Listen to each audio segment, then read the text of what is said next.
Thank you, ladies and gentlemen, for joining me once again here on Planet Hog. I have been busy behind the scenes working on something for this weekend.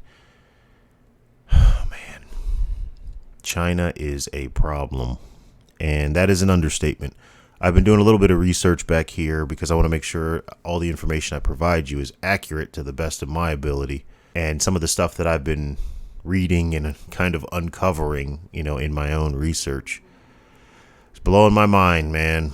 It's blowing my mind. It is ugly.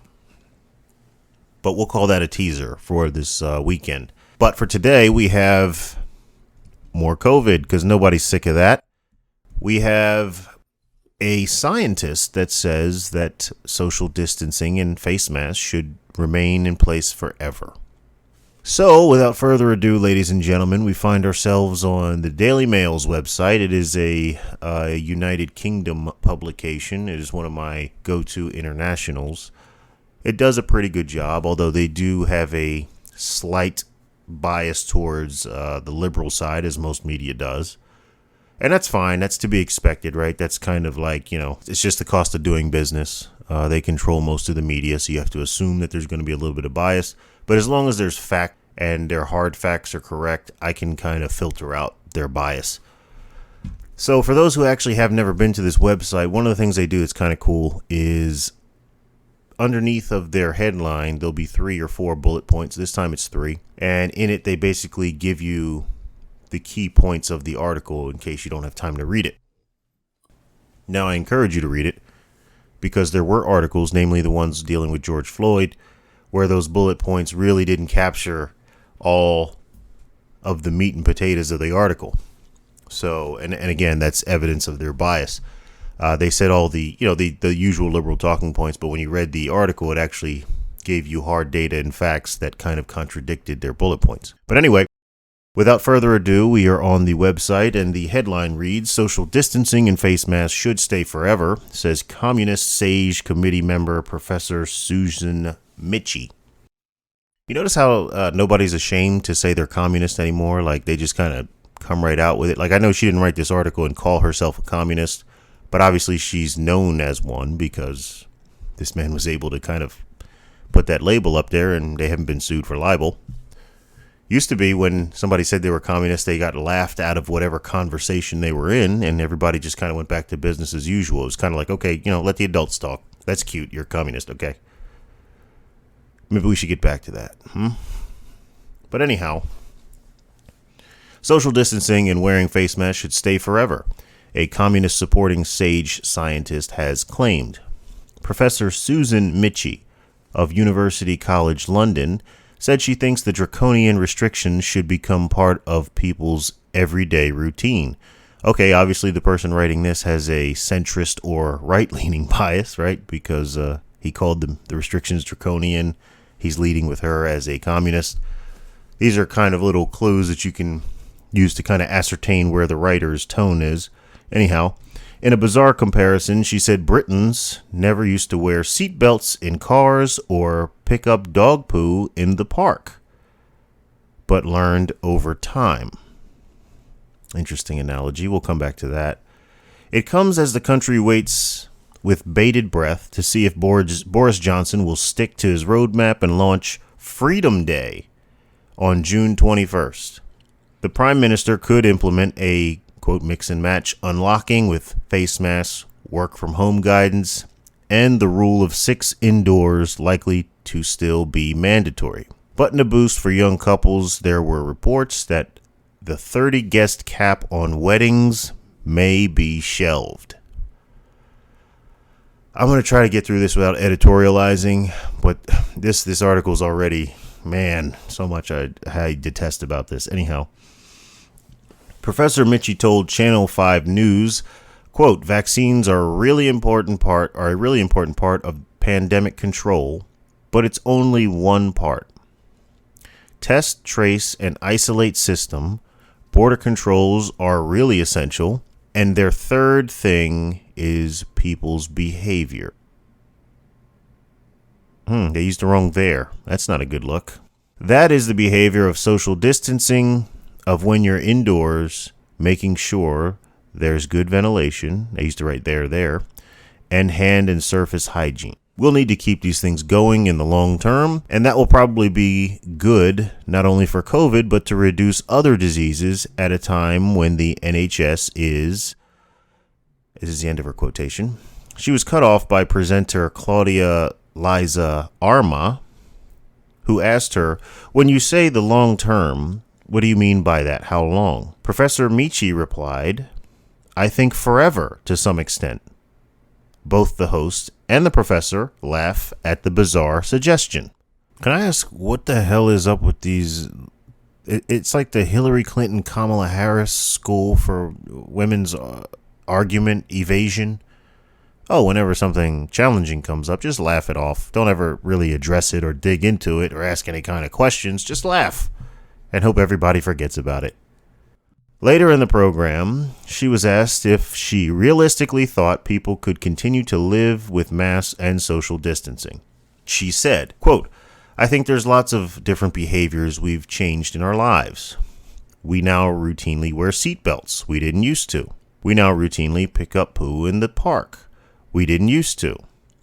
When people see that there is a threat and there is something they can do to reduce that themselves, their loved ones, and the communities, what we see now over this last year is people do that.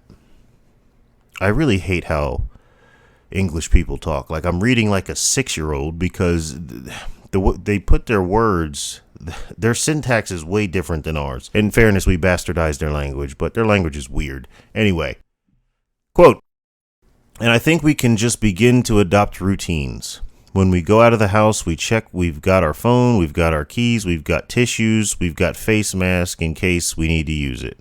It's not going to be a huge big deal. See, like that. It's not going to be a huge big deal, the kind of changes we're talking about.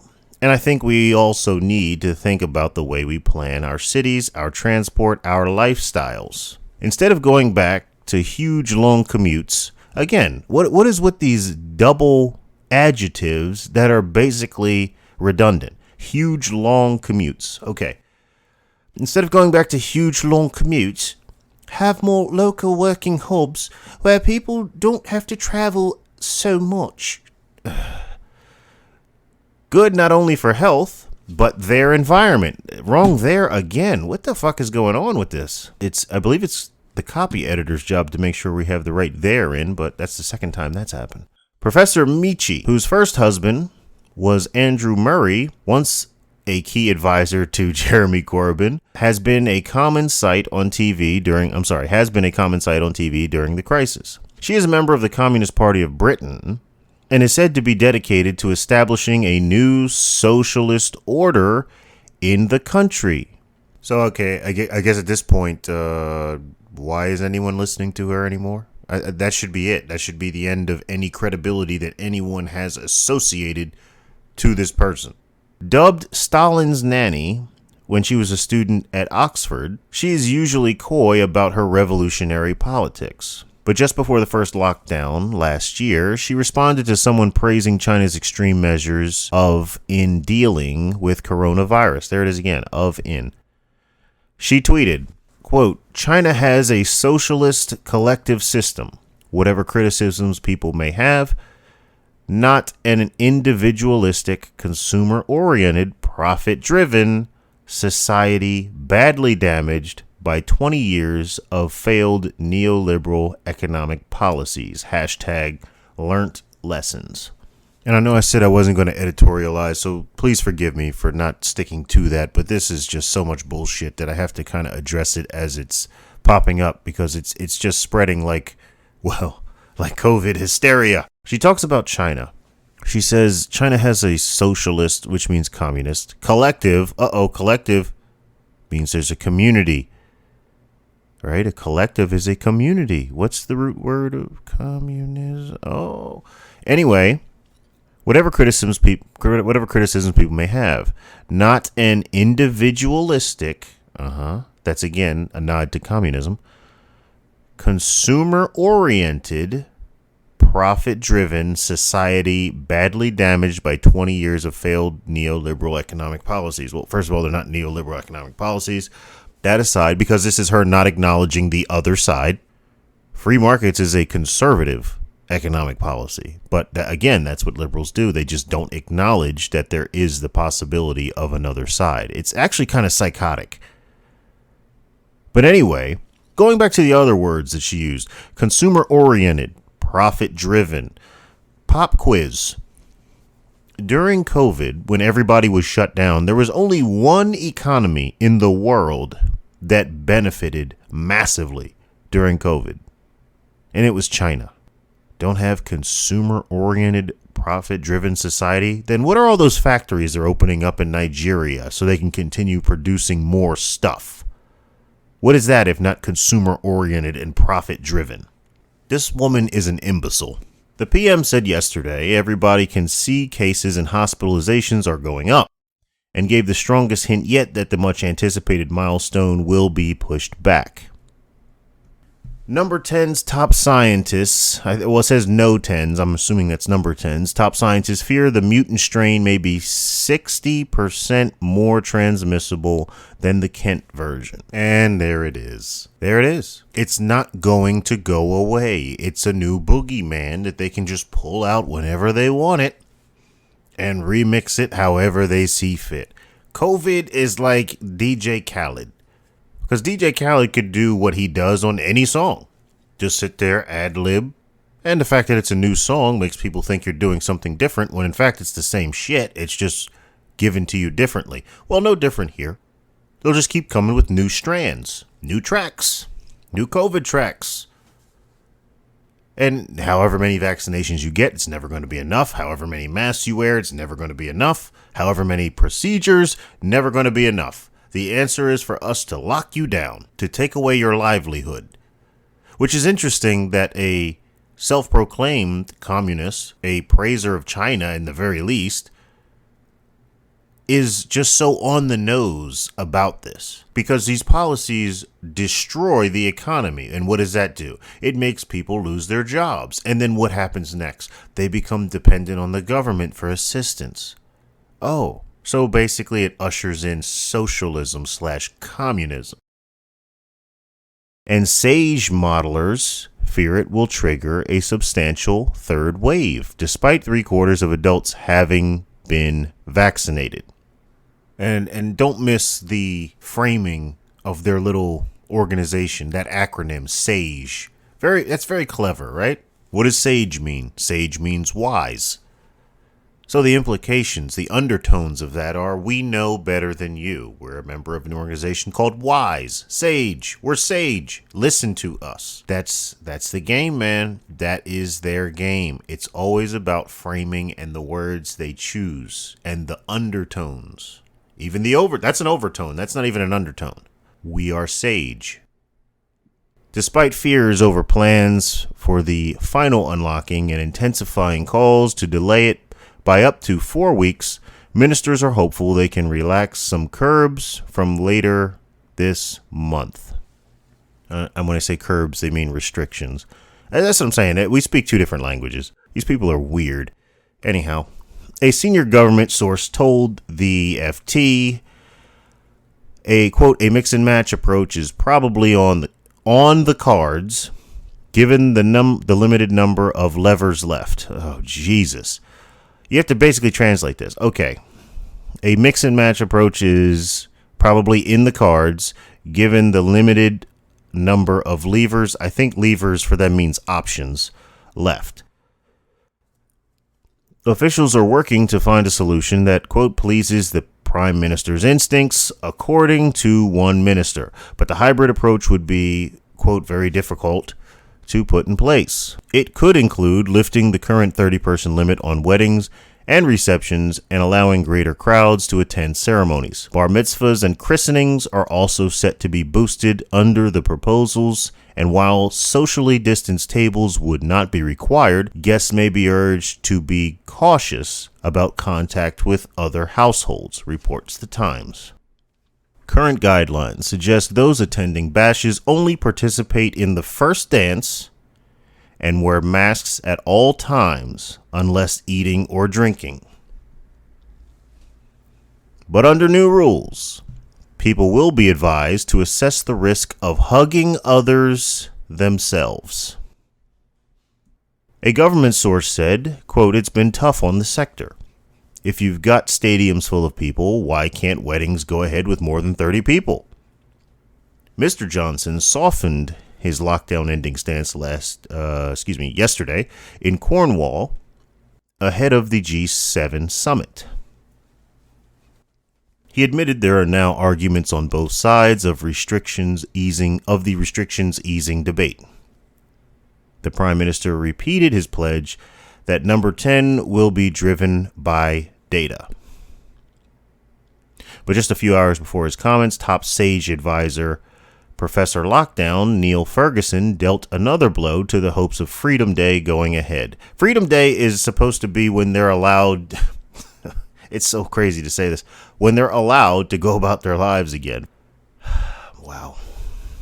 The Imperial College London epidemiologist warned it would take up to another 3 weeks for scientists to get enough data to accurately work out how dangerous the Indian variant is and how bad the third wave will be. Now, this man, Mr. Lockdown Everything, this was the guy who disgraced himself after he told everybody they need to lock down. This is going to be terrible. Millions of people are going to die. And then he got caught sneaking out to get some ass.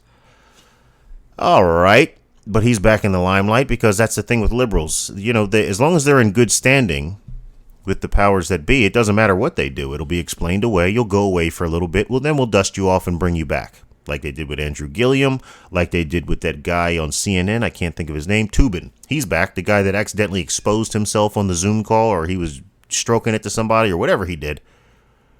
And they took him away, and now he's back again. He added there was a risk of a, quote, substantial third wave, but we cannot be definitive about the scale of that. The chance scientific advisors, ministers, and Mr. Johnson, who committed to following the science and, quote, not the dates, will sign off on June 21st without the most accurate modeling is slim. Britain recorded another 7,540 positive tests yesterday in the biggest week-on-week spike since February, with the mutant variant blamed for spiraling cases. And that, ladies and gentlemen, is the end. We made it. That's interesting, right? That they're blaming the mutant virus or the mutant strand for spiraling cases when they just said that they don't know how bad it is. But what's interesting is their cases are getting worse, and they're also still under lockdown. But, 1 + 1 isn't 2. Meanwhile, over here, our cases are going down in places where the lockdowns are no longer in place. But these are scientists, folks. These are scientists ignoring what's right in front of their face because they're not actually scientists. They're propagandists. They're part of whatever this thing is that's trying, the Great Reset, whatever you want to call them. They're part of this. And they're just donning the white cloak, right? They're just wearing the white lab coat. Oh, I'm a scientist now. No, you're not. They are whatever you want to call them, but they're not scientists. But they're allowed to function as scientists. And don't get me wrong, some of them probably even have the credentials of a scientist, but, well, like the person we're talking about today, they clearly have an agenda that goes beyond science. Science is wholly peripheral. It's just used as like their access card to get into your minds, to get you to the point where you're like, okay, well, we have to listen to them because they're scientists. But what if they're not actually giving you science? Britain has been locked down, and their cases are still going up. Places over here that have been locked down, even places over here that are double masking, their cases are still going up. But in places where people are allowed to get on with their lives, somehow magically it's gone down. But yeah, it's the mutant strand that's making these new cases go up. The mutant strand that you don't even know how potent it is yet. By your own admission, this is listen to what we say, not what you see. They're teaching you to stop thinking and just to listen. So, very interesting that this woman is considered a scientist. And the reason why I say that is because science is a discipline that it's one of the more logical disciplines there are, where you're constantly testing theories to see if they're true or not. So for a scientist to come out after the CDC has said what they've said, and look, the CDC is what it is at this point, but they're the ones who are supposed to be following it, right? The liberals are the ones supposed to be following it, follow the science. Of course, when they say science, it really means diktat. It really means it's almost like a cult. It doesn't mean actual science. So they should either spell it differently or maybe capitalize the S, or because it doesn't mean what you study in school. It basically means follow what we say in the way that they use it. So yes, she's a scientist in the way that she's basically a pope or a preacher or some kind of clergyman of the liberal dogma faith, if you follow what I'm saying. And that's how I take it when they say scientist, because for a scientist, a person who purports to be driven by the facts and data, to say we need to continue lockdowns when they've already been proven to be ineffective by, wait for it, scientists and science, it's completely contradictory. But then again, this is also a person who's a devout and avowed communist, even though, wait for it, it's been proven to be destructive. It ruins countries. But she's still a communist. Because again, for you to say you're a scientist and you support communism, even though it's been proven not to work, and then for you to say you're a scientist but you support and want to continue lockdowns and face masks, even though it's been proven not to work, well, that means you really don't give a shit about science, and science doesn't govern your opinion the way it should for a scientist. So that aside, let's go back to her analogy, because it was a very vapid analogy for a scientist to make. We learned to pick up, she started with seat belts.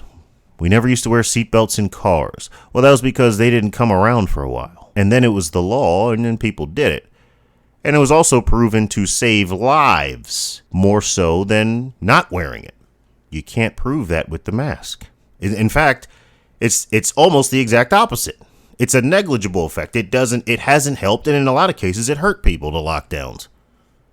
So that falls apart almost immediately. Let's go to the other analogy you made, though, because you may have checkmated yourself by accident with this one. So she said the other analogy she made was we learned to pick up poo in the dog park. Why would I do that? These are also the same people that want nature everything, but not nature's fertilizer, right? Everything's got to be natural and non-GMO and vegan and gluten-free and cruelty-free, but dog poop is bad. All right.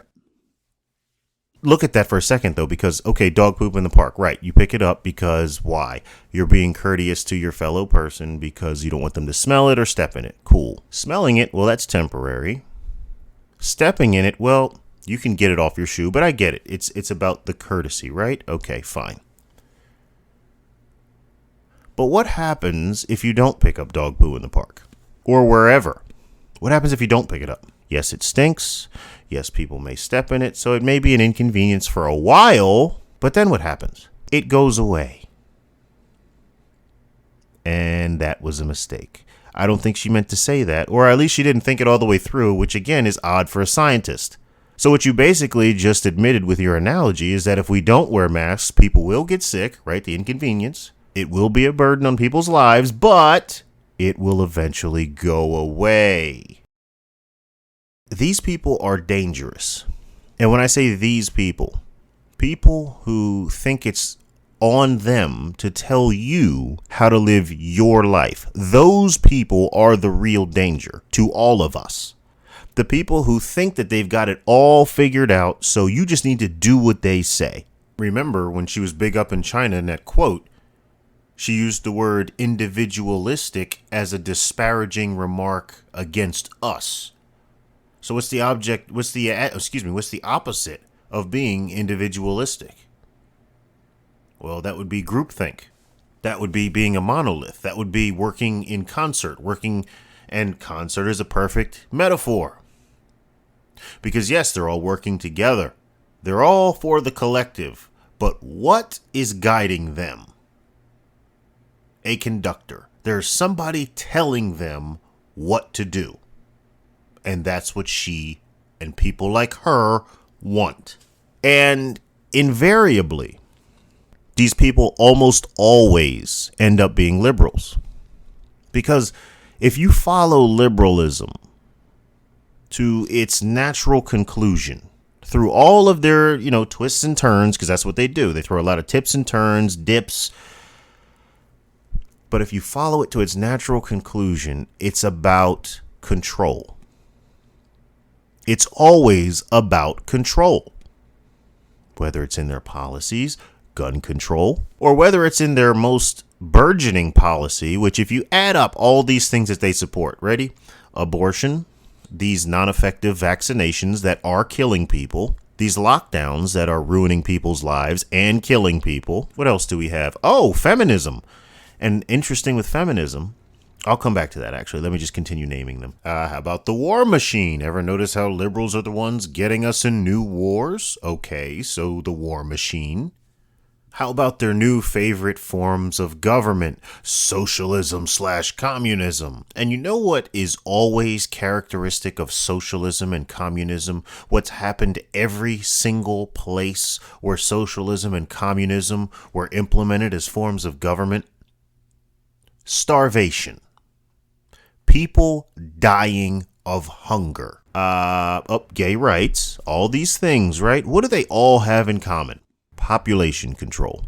Every one of these things results in there being less people on Earth, which Bill Gates has already said he wants less people on Earth. And somehow this man is in charge of medicine.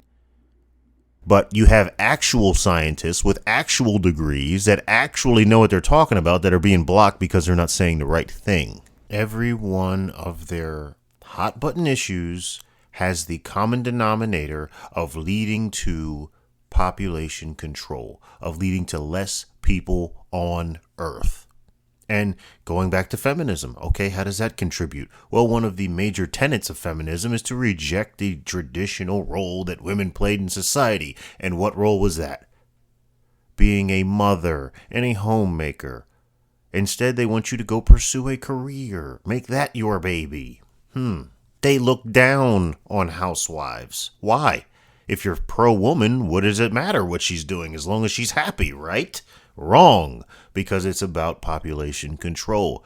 You can even go there with immigration. How does immigration result in population control? Well, when we have more people coming over the border, more people entering the job market. This is also how feminism ties in, by the way. More people entering the job market means the price of labor goes down because companies have more options to choose from. Like back in the 20s, it was just men working. So you'd get a pretty good salary because, well, it's a smaller pool of people. But when we started adding women, now there's more people, so I don't have to pay you as much. Now we add women and illegal immigrants, and now, well, we can drive those wages way down. Okay, how does this tie into population control? Well, what do most responsible people that aren't making a lot of money, what's the one thing that they try to avoid? Having kids, because kids are expensive. And it's not a coincidence that you see these news articles where they're talking about how there's a population deficit for the first time ever in a lot of these places, including the United States. Because it's the common denominator. It's kind of hard to keep explaining it away when everything that they push can be traced to leading to less people on Earth. But their ultimate goal is control. They always want to control where you can go, what you can say, i.e. hate speech, what you can do, i.e. we need to redefine gender roles. You need to call me this. These are my pronouns. Control. Everything is always about controlling people. And what's that form of government where you're in control of everything? An autocracy. Which leads to dictatorships, which bleeds into authoritarian rule, like communism, like socialism. It's always about control with these people.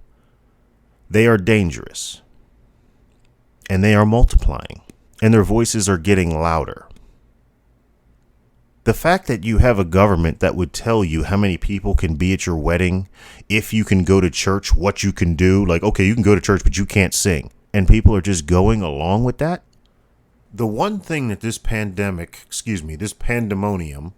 has proved to me, above and beyond anything else, is the sad fact that most Americans are very comfortable and content living on their knees, as long as the floor is cushioned. Like the quote says, the price or the cost of freedom is eternal vigilance. If you want to be free, you always have to be monitoring that freedom, because inevitably there will be people such as this woman that are seeking to take it from you. And these people are unabashedly trying to take freedoms away from you. Let's not forget, the Nazis, what was their actual name? The National Socialist Party.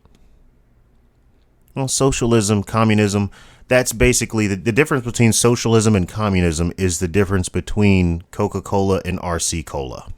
Same shit, just packaged differently. Because socialism, for whatever reason, goes down easier for most people than communism does. And they'll try to make little distinctions without a difference, like, well, no, it's about private control and this and that. Okay, but yes, there is the illusion of private control, like you'll see with China when we do this. When I do this presentation on Saturday, it's not really a presentation, but when I do this video on Saturday about China, you'll see it doesn't say Xi Jinping owns this stuff. It'll say, oh, you know, this group or this investor. But if you think that they operate autonomously, if you think that they make decisions on their own, if you think that Xi Jinping is not pulling the strings on every last one of those things and doesn't know every single account that they have everywhere, every building, every piece of farmland, these are all spoilers, you're sadly mistaken, because there's only one boss. And people like this are trying to usher us all into a system where we are all subjects. So that's why you have to be very leery of these kinds of politicians, of these kinds of people, because it's a steady drumbeat. It's a steady incremental push towards controlling every aspect of your life. And the liberals over here are very clever in how they do that, because they always wrap it up in some kind of social initiative. And really, it's not that they're clever, because most of them are fucking stupid, but it's that they have to be. Why do they have to be clever? Why do they have to try to hide their hands over here where they don't have to overseas? Well, because of that ratchet, that blasted Constitution. You know, that thing that they're constantly trying to destroy, that they're constantly trying to abridge. Hell, I think it was the New York Times ran an article last year that said it's time to abolish the Constitution. Yes, it said that. You can't use these kinds of light bulbs. Why? It's bad for the environment. Okay. It's always something so minuscule that if you object to it, they're like, wow, you're making this big deal about a light bulb? It's not about the light bulb. And you say that, and guess what? You look crazier. You're like, it's about our freedom. And they're like, oh, you're tinfoil hat, Alex Jones. So I've just kind of retroactively gone back on things that I used to just accept as truth and gone over that with a fine-tooth comb. What do they call that? Oh, it's the scientific method. It's always something small. So it started with the light bulb, right? Then it was like the trash. Oh, you have to put your trash out a certain way. Why? Oh, because we're protecting the earth. Well, if you say, I don't want to do it, now it looks like you hate the earth, which is an insane thing to accuse anybody of, because we fucking live here. So saying I hate the earth and I want it to die is basically tantamount to being suicidal and genocidal. But it's about people telling you what you can and can't do. The toilet bowl, where it's like, oh, nope, we have to change how much water when you flush. It's always something small, but notice it's always steady. That never stops. It's always about control. It's about control. And notice his vaccination. It killed Hank Aaron. But then they say, oh, no, he died of COVID. Yeah, okay, very clever. Because the vaccination contains the virus. So technically he did die of COVID, but he also died of your dangerous experimental vaccination. Why do we need the vaccination when people who are treated with HCQ recover? Now, I can speak of this personally. My brother had COVID. He was treated with that, and he recovered almost immediately. The guy I work with, same situation. His wife and him had it. Got his hands on some HCQ. He and his wife both took it, and his wife actually has a respiratory problem. She has so she should have been dead in the water. They both take it. They're both fine by the end of the week. So clearly this works. And there's millions of other cases like that. Donald Trump. I mean, if the president of the United States is taking it, right? Then what does that tell you? Must be safe. They wouldn't let the president take it otherwise. Literally cured the president of the United States right in front of our faces. But you're not even allowed to ask for it. And the leading medical people who you see on TV, leading medical people being in quotation marks, they won't even mention it.